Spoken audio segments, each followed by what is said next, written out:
ശ്രീറാം വെങ്കിട്ടരാമനെ സ്ഥലം മാറ്റിയതിന് പിന്നിൽ വൈദ്യുത മന്ത്രി എം മണിയും ജോയ്സ് ജോർജ് എംപിയുമാണെന്ന് ആരോപിച്ച് പി.ടി. തോമസ് എം.എൽ.എ രംഗത്ത്. അതേസമയം പി.ടിയുടെ ആരോപണം പുച്ഛിച്ചു തള്ളുന്നുവെന്ന് എം മണി പറഞ്ഞു.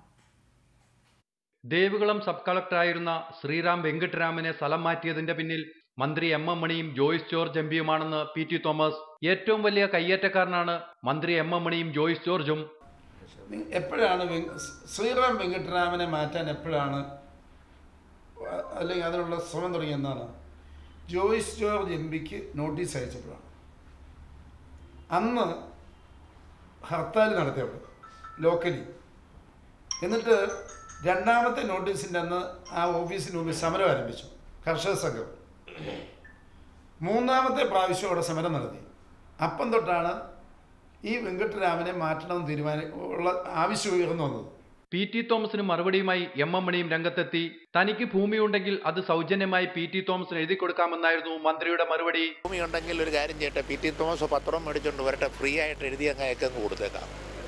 അയാൾ അങ്ങനെ ഒരുപാട് ചെറ്റത്തരം പറയുന്നൊരു മനുഷ്യനാണ്. പൊതുപ്രവർത്തകനാണെന്ന് പറയാനേ കൊള്ളില്ലാത്തൊരു വൃത്തികെട്ടവനാണ്. അത് തന്നെ.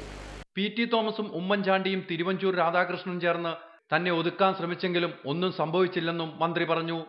അയാളും അയാളുടെ ഉമ്മൻചാണ്ടിയും തിരുവഞ്ചൂർ രാധാകൃഷ്ണനും കൂടി എന്നെ ഒതുക്കാനങ്ങ് നോക്കിയതാ. എന്നെ ഒരു കോപ്പും ചെയ്യാൻ പറ്റില്ല. ഇത് റിപ്പോർട്ടർ, ഇടുക്കി.